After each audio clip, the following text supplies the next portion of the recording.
Hi అండి, అందరూ ఎలా ఉన్నారు?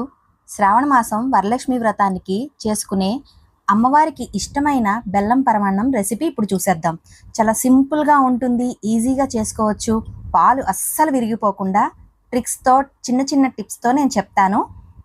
పదండి రెసిపీ చూసేద్దాం. ముందుగా ఒక్క గ్లాసుడు బియ్యం తీసుకొని దాన్ని శుభ్రంగా కడిగి ఒక అరగంట పాటు ఆరబెట్టుకున్నానండి.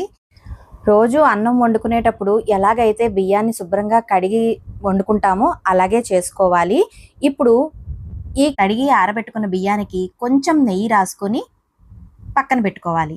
ఈలోపు ఏ గ్లాస్ కొలతతో అయితే బియ్యం తీసుకున్నానో అదే గ్లాస్ కొలతతో 5.5 గ్లాసుల వరకు చిక్కటి పాలు తీసుకున్నానండి. అచ్చంగా పాలు మాత్రమే తీసుకున్నాను.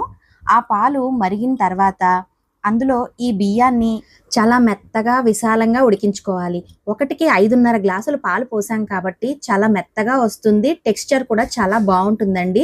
ఇందులో నీళ్లు కలపాల్సిన పని లేదు. నీళ్లు కలిపితే మళ్ళీ కొంచెం అంత టేస్టీగా అనిపించదు. ఇప్పుడు ఏ గ్లాస్ కొలతతో అయితే బియ్యాన్ని తీసుకున్నానో అదే గ్లాస్ కొలతతో బెల్లాన్ని కూడా తురిమి పక్కన పెట్టుకున్నాను.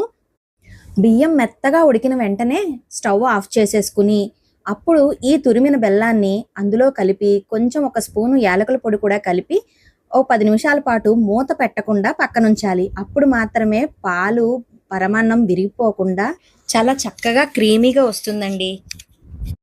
వరలక్ష్మి వ్రతానికి అమ్మవారికి ఇష్టమైన పాయసం రెడీ అయిపోయింది. చాలామంది ఇలా చేసుకుంటూ ఉంటారు, కానీ తెలియని వాళ్ళ కోసమని నేను ఇక్కడ చెప్తున్నాను అన్నమాట.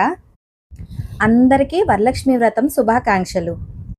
వీడియో నచ్చితే లైక్ చేయండి, ఛానల్ని సబ్స్క్రైబ్ చేసుకోండి. Thank you.